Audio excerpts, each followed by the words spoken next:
Hi, Assalamualaikum. My name is Azimani binti Azizul. Today I will present to you the introduction of Petroleum Safety Measurement Act.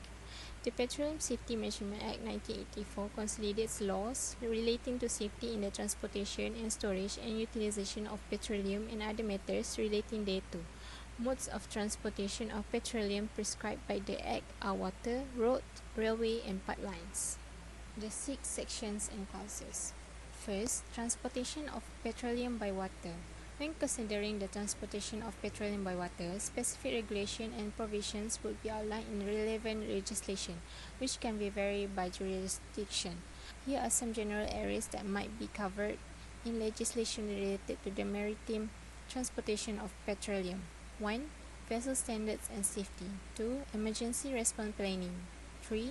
Environmental protection measures. 4. Licensing and permits. Second, transportation of petroleum by pipelines. When it comes to the transportation of petroleum by pipelines, regulations are typically outlined in specific legislation that varies by jurisdiction, with general areas that are often covered in legislation related to the pipeline transportation of petroleum. 1. Safety standards and design requirements. 2. Inspection and maintenance requirements. 3. Emergency response planning. And 4. Environmental protection measures. Third, storage and handling of petroleum. The storage and handling of petroleum are critical aspects of the oil and gas industry, and regulation governing these activities are typically outlined in specific legislation or regulations. Here are some general areas that are commonly addressed in laws related to the storage and handling of petroleum. 1. Storage facility standards. 2. Safety measures. 3. Environmental protection. 4. Inspection and maintenance. 4th, utilization of equipment, gadget, materials, plants, appliances, buildings, structures, and installations. The utilization of equipment, gadgets, materials, plants, appliances, building structures, and installation is a broad concept that can be subject to various regulations and guidelines depending on the industry and jurisdiction. The regulation governing the utilization of these elements are often designed to ensure safety, efficiency, and compliance with environmental standards. Here are some general considerations that might apply. 1. Safety standards. 2. Environmental compliance. 3. Permitting and licensing. And 4. Building codes. 5th, existing equipment, gadgets, material, plant, appliances, buildings, structures, and installations. When referring to existing equipment or gadgets, materials, plants, appliances, buildings, structures, and installation, it generally means those that are currently in place and operational. Regulation and considerations for existing assets often revolve around maintenance, safety upgrades, environmental compliance, and adherence to current standards. Here are some common factors to consider. 1. Maintenance and upkeep. Safety assessments. 3. Environmental compliance. 4. Upgrades and retrofit. The last one, general power of rectification. The term general powers for rectifications could refer to legal or regulatory provisions that grant authorities or individuals the authority to correct error, mistakes, or inaccuracies in various contexts. Here are some general considerations. 1. Legal remedies and equitable relief. 2. Administrative correction. 3. Correction of records. And 4. Contractual rectification. Thank you. Good afternoon, madam. I'm Krishwani. The incident mentioned in the article is highly relevant to the Petroleum Safety Measurements Act 1984 due to its focus on the oil and gas sector safety and regulatory framework. The petroleum industry is directly governed by the provisions of this act, making incident within this sector particularly illustrative of the act importance. Additionally, incident within the framework of this act highlights potential weakness in safety procedure and regulatory enforcement, which can inform efforts to strengthen the preventive measurements. By learning from this incident, stockholders can advocate for revision to the act, updates to the industry standard and improve to the safety procedure. In summary, the incident covered in the article reversed as a compelling example of the relevance and capability of the Petroleum Safety Measurement Act 1984 to the oil gas industry, highlighting the importance of safety regulation, public safety concern, and ongoing efforts to enhance industry safety practice. Employees are a vital part of the organization that the article highlights, and they understand how important it is to follow the Petroleum Safety Measurements Act of 1984 in order to provide a safe working environment for those in the oil and gas industry. Two essential components of this adventure are the methodological approach to assess of the risk and the strong application of the control mechanism.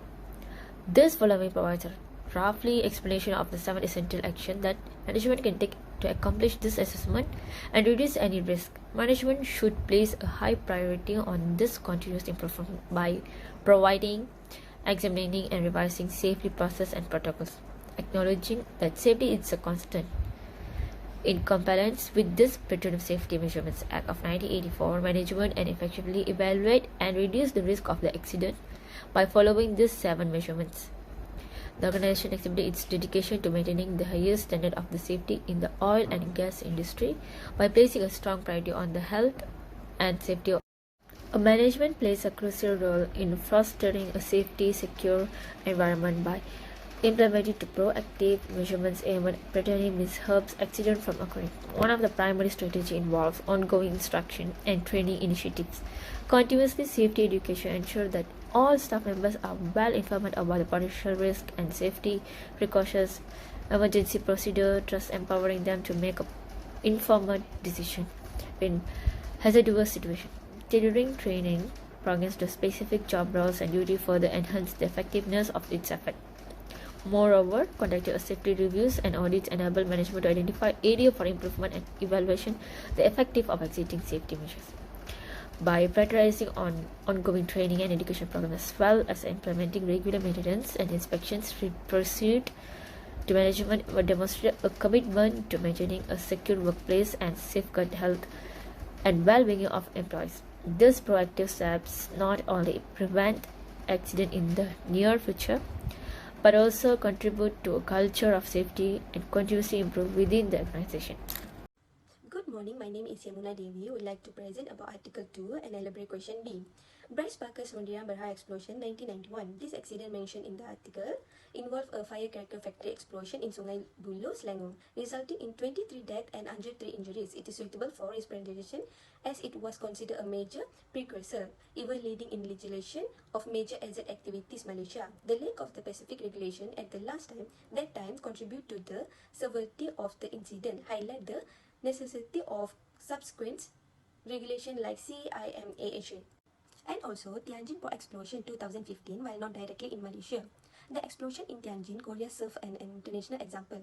This incident caused under 37 deaths and massive property damage. It demonstrates the global relevance of major hazard accident and emphasize the importance of effective regulation and enforcement of prevent similar occurrences. Question C. Risk assessment. The management should conduct a comprehensive risk assessment by identifying and evaluating potential hazards associated with the handling of hazardous substance. They involve considering the type and quantities of chemical, process involved, equipment integrity, and the proximity of the facilities to populated areas.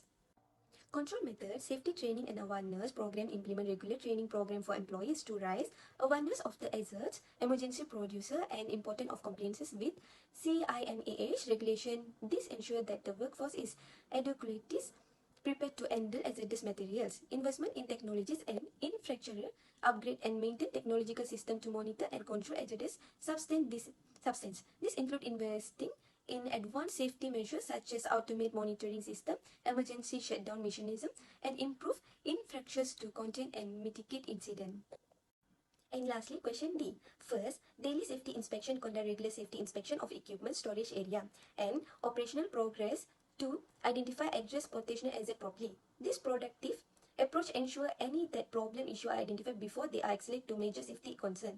Second is continuing training and drills. Schedule regular emergency response drill and training exercise to keep employees well prepared for potential incident. This includes simulating variation scenarios to test the effectiveness of emergency response plan and identifying area for improvement. Hi, my name is Kalayasi Vadivelu. So for my part, today I'm gonna talk about development of sustainability framework and assessment of petroleum refinery process. So first, oil is versatile resources that may be used for a range of tasks and in various forms. Refineries are frequently acknowledged as significant polluters in the areas where they are located. Due to its reliance on petroleum-based motor fuels, the road transportation sectors accounts for more than a third of the world's oil consumption. According to OPEC, the demand for oil products would increase to 109 million barrels per day by 2045, with the most common ones being gasoline and diesel for transportation.